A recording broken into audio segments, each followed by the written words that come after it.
wabarakatuh.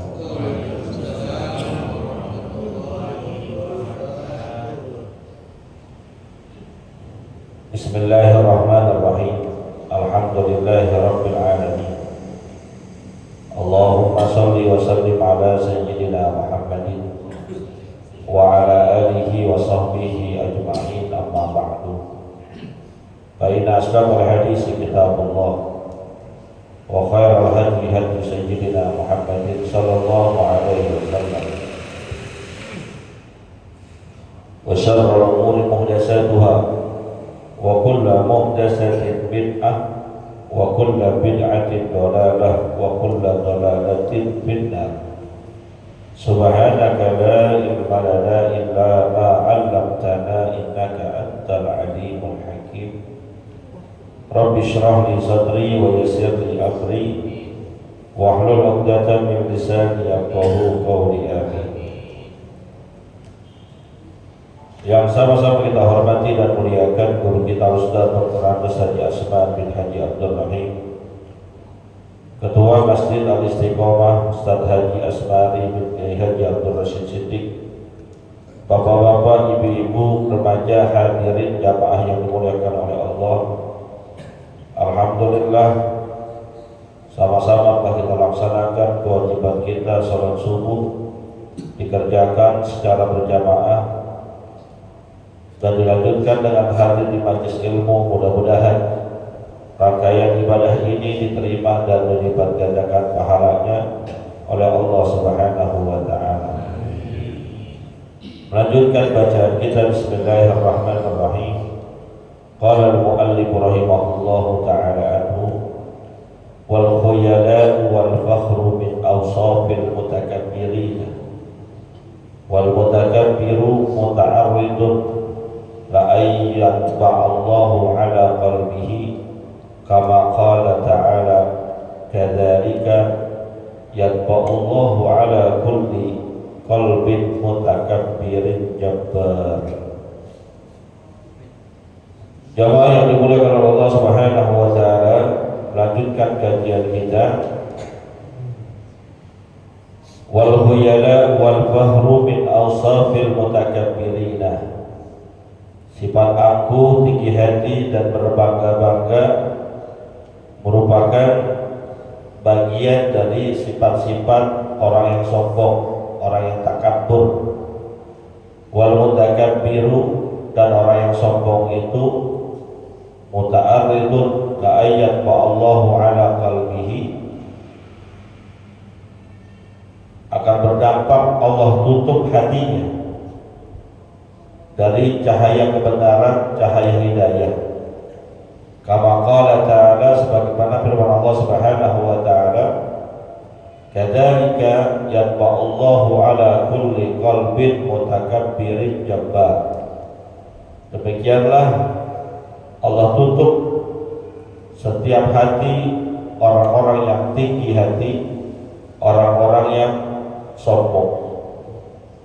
Jadi sifat sombong yang merupakan salah satu penyakit hati membuat hati kita semakin gelap, semakin tertutup dari kebenaran. Karena dalam sebuah riwayat hadis katakan, hati kita ini ibarat kaca.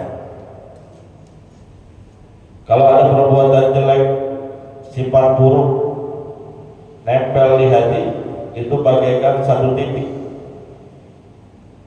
Jika titik noda itu tidak langsung dihilangkan, tidak langsung dibersihkan, maka titik noda tersebut akan berkarat, bernoda. Tapi kalau sekali nempel, dibersihkan, cepat hilangnya. Namun jika terus dipelihara, titik-titik itu akan mengundang titik yang lain, akan mengundang noda-noda yang lain, sehingga lama-lama kaca yang tadinya bening, yang tadinya bersih, karena kebanyakan titik lama-lama buruk, walaupun dibersihkan, bersihnya tidak bisa sempurna. Dalam surat Al-Baqarah, awal-awal surat Al-Baqarah kita temukan pernyataan Allah Subhanahu wa taala, "Khatamallahu ala qulubihim wa ala sam'ihim wa ala absarihim ghishawatu wa lahum adzabun." Khatamallahu ala qulubihim, Allah akan tutup hati-hati mereka, termasuk yang di dalamnya ada sifat-sifat sombong, berperilaku sombong, berwatak takabur, akan Allah tutup hatinya. Wa ala sam'ihim wa ala absarihim, kalau sudah tertutup hatinya, merembet, tertutup pula pendengarannya, lalu akan merembet lagi, menular lagi. Wa ala absarihim, tertutup pula pandangan-pandangannya, tertutup dari kebenaran, sehingga orang yang sudah tertutup hatinya ketika diberikan nasihat nggak mempan, diberikan pencerahan nggak mempan, orang sudah tertutup, nggak bisa masuk. Bukan saja itu, dia kasih lihat, dikasih unjuk oleh Allah, nih kebenaran yang nyata, ini yang benar kayak gini, matanya tertutup, buta. Kalau hatinya sudah buta, maka telinganya akan buta, matanya juga buta, buta dari kebenaran. Kita bisa lihat dalam sejarah dakwah agama Allah ini, sejak zaman nabi-nabi terdahulu,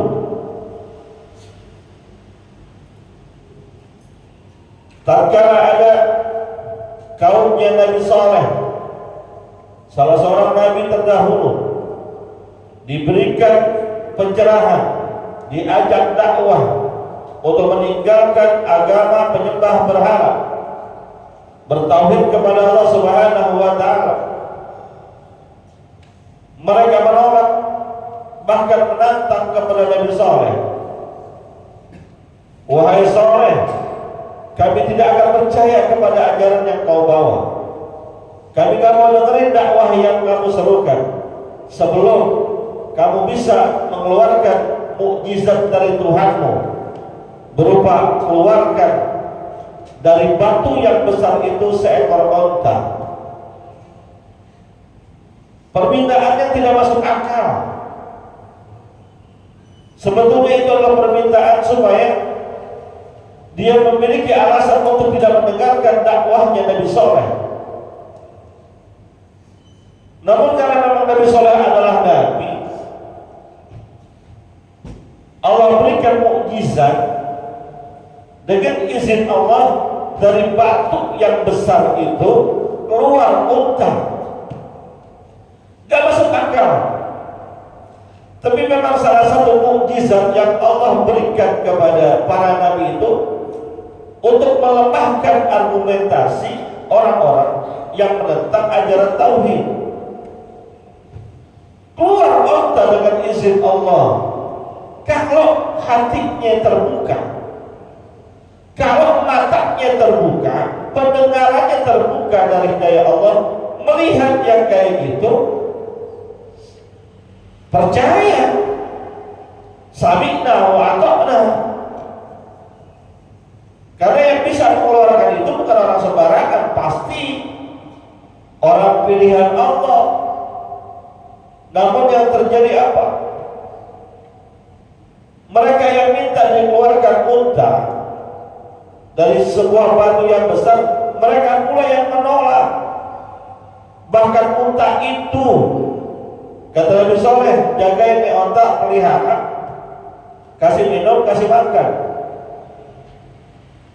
Yang terjadi, untanya malah dibunuh, untanya malah disembelih.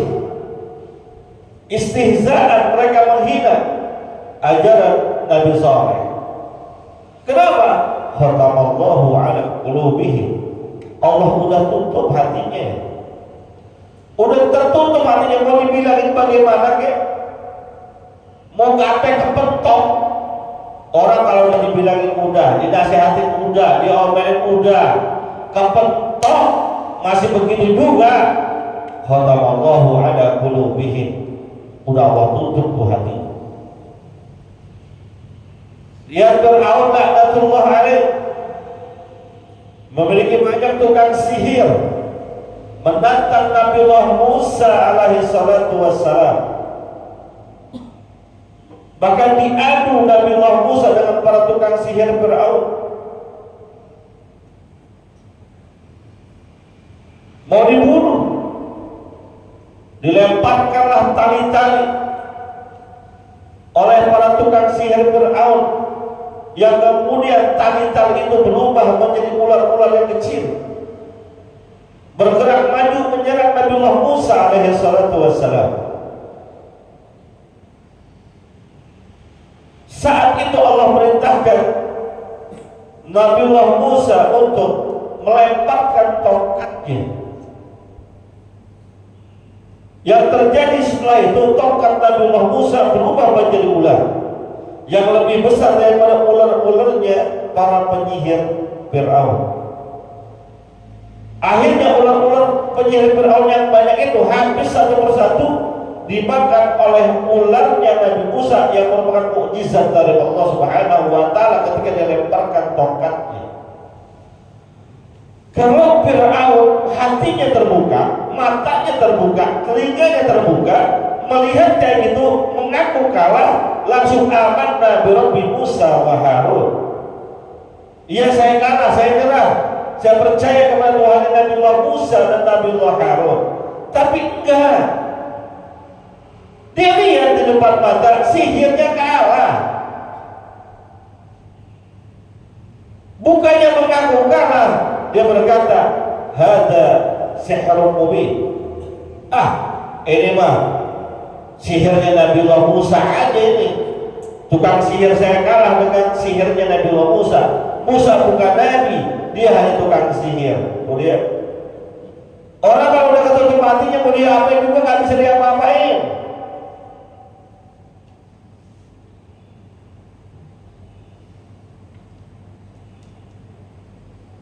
Lihat dakwahnya Nabi kita Muhammad sallallahu alaihi wasallam.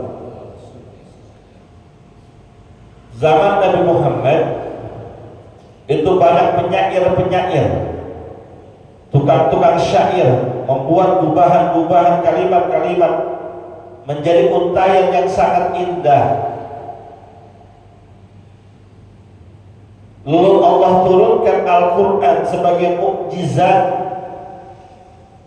kepada Nabi Muhammad SAW, yang dimana Al-Quran itu mayoritas adalah berbentuk syair-syair, tapi syair yang penuh makna, syair yang maknanya luar dalam, zahiran wa batinan.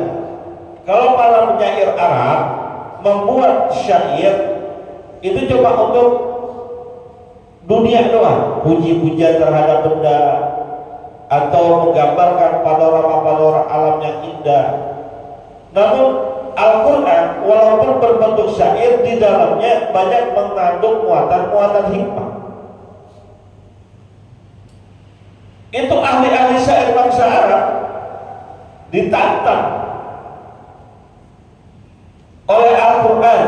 Kalau kamu gak percaya terhadap apa yang telah kami turunkan kepada Nabi Muhammad, fa'tu bi asri syuarin, coba bawa ke sini, bikinin, bawain yang standing dengan Al-Quran nilainya dan muatannya, gak usah banyak-banyak, 10 surat. Kalau Al-Quran ada berapa surat? Pak, biasa baca Quran gak? Biasa baca Quran gak? Ada berapa surat Al-Quran? Berapa? 114 surat. Dari yang paling pendek sampai yang paling panjang lengkap. Nih Al-Quran hebatnya dari segi fisiknya, dari yang paling pendek sampai yang paling panjang. Yang paling pendek surat apa? Al-Kautsar. 3 ayat. Inna a'tainakal kautsar. Hurufnya ra belakang. Fasalli li rabbika wanhar. Hurufnya ra di belakang. Inna syani'aka huwal abtar. Ra lagi. Itu ada pendahuluan. Inna a'tainakal kautsar, itu pendahuluan. Sungguh telah kami berikan kepada kamu wahai Muhammad nikmat yang sangat banyak. Pasal inna a'tainakal kautsar fasalli li rabbika wanhar. Ini muatan isi bahwa kerjakanlah sholat Idul Adha dan kemudian berkorbanlah. Inna syani'aka huwal abtar. Sesungguhnya orang-orang yang menudingmu itu, yang menuduhmu itu, yang mengatakan kamu abtar, orma, mandul, sungguh mereka yang mandul. Isi pembukaan, isi sindiran. Gak bisa para penyair Arab yang hebat-hebat membuat 3 bait lengkap semuanya. Itu yang paling pendek. Belum yang paling panjang dalam Al-Quran. Yang paling panjang itu surat Al-Baqarah 280 sekian ayat. Dahsyat luar biasa. Ada pembuka yang siapapun tidak bisa mengartikannya. Alif Lam Mim. Tidak ada satupun ulama yang bisa mengartikannya secara pasti. Karena huruf-huruf hijaiyah yang ada dalam Quran di awal pembukaan surat itu merupakan bagian dari ijazul Quran, mukjizat Al-Quran. Semuanya alif lam mim, alif lam ra, kaf ha ya ain sin shad, kaf ha ya ain shad, alif lam ra nun qaf. Semuanya itu adalah bagian dari ijazul Quran yang tidak bisa dibandingkan dengan syair-syair bangsa. Dan hebatnya lagi, saya belum pernah membuktikan, tapi saya percaya dengan omongan guru saya itu, dosen saya ketika saya kuliah tafsir dulu. Alif lam mim kalau secara makna memang sudah tidak bisa ulama mengartikan, tapi silahkan diteliti. Ternyata di dalam surat Al-Baqarah yang paling banyak huruf pertamanya itu huruf alif, yang kedua huruf lam, yang ketiga huruf mim. Kalau nggak percaya, lu hitung sendiri. Kalau saya sih percaya sama guru saya, makanya saya orang hitung. Tapi memang begitulah penelitian yang ada. Lihat nih, 10 surat mereka nggak bisa. Dalam surat Al-Baqarah ada dikatakan, wa in kuntum fi raibin mimma nazzalna ala 'abdina fa'tu bi suratin mislih wad'u syuhada'akum in kuntum shadiqin. Kalau kamu ragu terhadap apa yang telah kami turunkan kepada hamba kami yaitu Muhammad sallallahu alaihi wasallam, fa'tu bi suratin mislih, buatin satu surah aja dari Al-Quran yang mirip-mirip, yang sama gubahan syairnya, yang sama pembukaannya, yang syarat maknanya. Gak bakal bisa. Undang tuh kroni-kronimu, undang seluruh sahabat-sahabatmu, jangankan manusia, jin aja.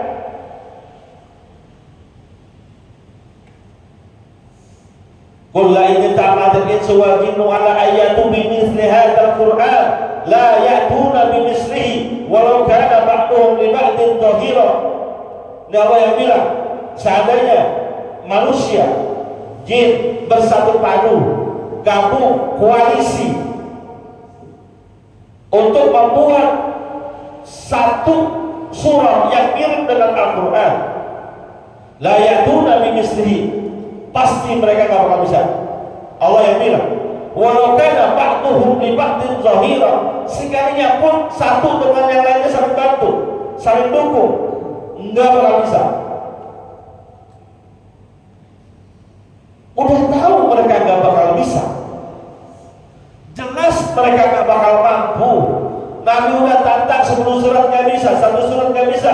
Mereka tahu secara teori ilmu syair, gak akan ada manusia yang mampu membuat kehebatan seperti Al-Quran. Tapi ketika diperdengarkan ayat-ayat Allah, diperdengarkan Al-Quran, apa jawaban mereka? Qala hadza asatirul awwalin. Tutur yang dibaca oleh Muhammad bukan Quran, bukan wahyu, tapi dongeng orang-orang dulu. Dongeng, dia bilang. Kenapa? Hatinya tertutup, hidayah gak bisa masuk, matanya tertutup. Dia lihat, dia dengar Al-Quran langsung, dia tahu ayat Quran turun, dia tahu, dia lihat, nggak tergubris, hatinya nggak tergubris, enggak. Tapi kalau hati yang penuh hidayah, hati yang penuh hidayah, jangankan apa kepentok, mohon maaf kan, ada sebagian sahabat Nabi yang masuk Islamnya udah jalur kepentok. Di antaranya Abu Sufyan. Ini terlepas, ini hanya saya sejarah saja, bukan berarti kalau nggak kepentok belum tentu masuk Islam, enggak. Ini sejarah, perjalanan sejarah. Abu Sufyan itu termasuk yang masuk Islamnya belakangan. Setelah Nabi menundukkan kota Mekah, Nabi kan pertama di kota Mekah 13 tahun, nggak berhasil, hijrah ke Madinah. Setelah di Madinah keluar di tahun 989 Hijriah, Nabi di Madinah 10 tahun. Nabi menaklukkan kota Mekah. Setelah 9 tahun di kota Madinah, balik ke kota Mekah, menaklukkan kota Mekah. Namanya Fathu Mekah. Ketika masuk ke kota Mekah, orang Mekah udah pada takut, mati dari urusan. Dulu kita kejar-kejar Muhammad, dulu kita pengen membunuh Muhammad, sekarang urusannya kita yang bakal dibalas, mati ini urusan. Ya dulu keluar belagu-lagu, kira udah lemah, diserang kan berpayah. Wajar pikiran orang Mekah saat itu, mati kita ini urusan, dibantai oleh Muhammad dan pasukan yang sangat banyak. Lihat nih, ini perlu kita jadikan ibrah, pelajaran, contoh. Nabi Muhammad disakitinya luar biasa, bukan saja dibenci, dimusuhi, dimarahi, bahkan pengen dibunuh, diboikot. Tapi ketika berada di atas posisinya, Mekah berada kembali di tangan Nabi Muhammad, semuanya tersandra.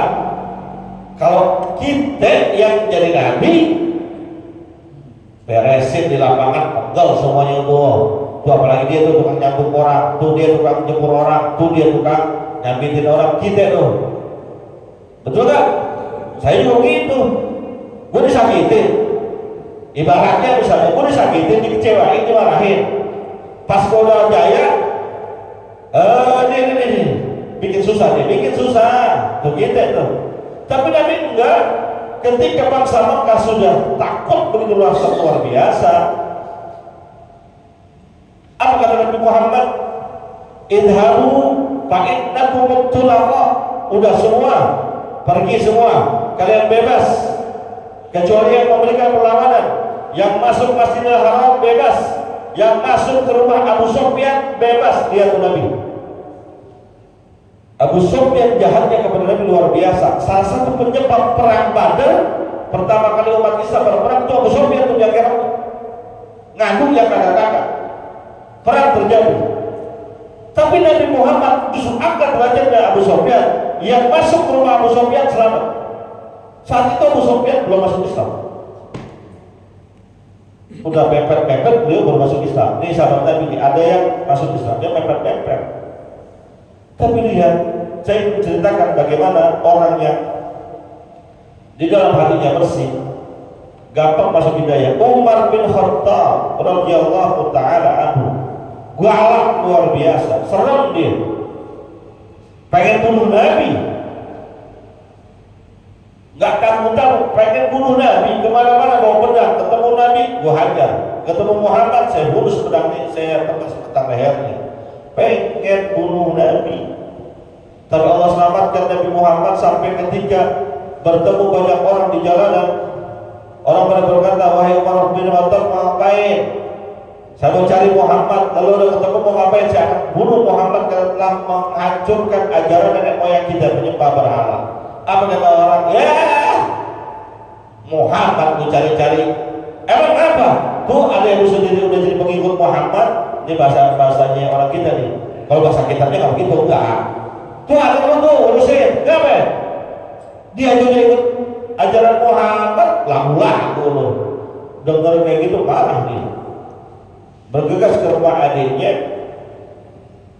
Ketika dia mau ketuk pintu, sayup-sayup terdengar kayak orang lagi baca sesuatu yang dibaca Al-Quran. Tapi karena emosi digedor-gedor.